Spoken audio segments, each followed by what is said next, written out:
பறவை அப்படின்னா நமக்கு எல்லாமே தெரியும். ஆனால் பறக்காத பறவைக்கும் பறவை அப்படின்னு தான் பேர். என்ன அப்படின்னு நான் சொல்லணும் அவசியம் இல்லை, உங்களுக்கே தெரிய வந்திருக்கும். பென்குயின்ஸ்.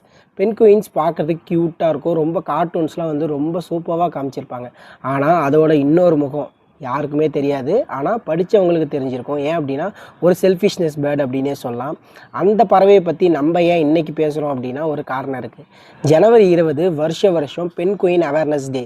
பென்குயின் அவேர்னஸ் டே எதுக்கு கொண்டாடுறாங்க அப்படின்னு உங்களுக்கு தெரிஞ்சுக்கணுமா? வேறு ஒன்றும் இல்லைங்க. அதாவது ஒரு பறவை இனம் வந்து அழிஞ்சிட்டு வருது அப்படின்னா அதுக்கான அவேர்னஸை வந்து குறிக்கிறதா ஒரு சில டே கொண்டாடுவாங்க. அதை பற்றி நிறைய பேர்கிட்ட சொல்லுவாங்க. ஆனால் இந்த பென்குயின்ஸை பற்றி படிக்கும்போது பென்குயின்ஸ் வந்து வருஷம் அதோட இனம் வந்து பெருகிட்டே இருக்குது அப்படின்னு தான் சொல்லணும். இருந்தாலும் ஏன் கொண்டாடுறாங்க அப்படின்னா இந்த பென்குயின்ஸ் வந்து ஓஷனுக்கு வந்து ரொம்ப நல்லது பண்ணுது. ஆனால் எல்லா பென்குயின்ஸ் இல்லைங்க, ஒரு 18 விதமான பென்குயின்ஸ். அந்த 18 விதம் பென்குயின்ஸ் வந்து பார்த்திங்கன்னா அழிஞ்சிட்டு வருது அப்படின்னு சொல்லி ஒரு ரிசர்ச்சில் கண்டுபிடிச்சிருக்காங்க. இதை யார் கண்டுபிடிச்சாங்க அப்படின்னு பார்த்தீங்கன்னா சின்சினாட்டி ஜூ. நம்ம ஊரில் நிறைய ஜூ இருக்கும்ல, அந்த மாதிரி யூஎஸ்ஏல ஒரு ஜூ இருக்குது சின்சினாட்டி. இந்த சின்சினாட்டி ஜூ தான் இதை கண்டுபிடிச்சது இல்லாமல் இந்த டேவை வந்து கொண்டாடணும் அப்படின்னு சொல்லிட்டு ஜனவரி 20 அன்னைக்கு 2000 அதாவது 2000 இதை கொண்டாடிட்டு வராங்க. ஐடியா பிடிச்சிருந்து இன்ஃபர்மேஷன் நல்லா இருந்தது அப்படின்னா லைக் பண்ணுங்கள். பாய்.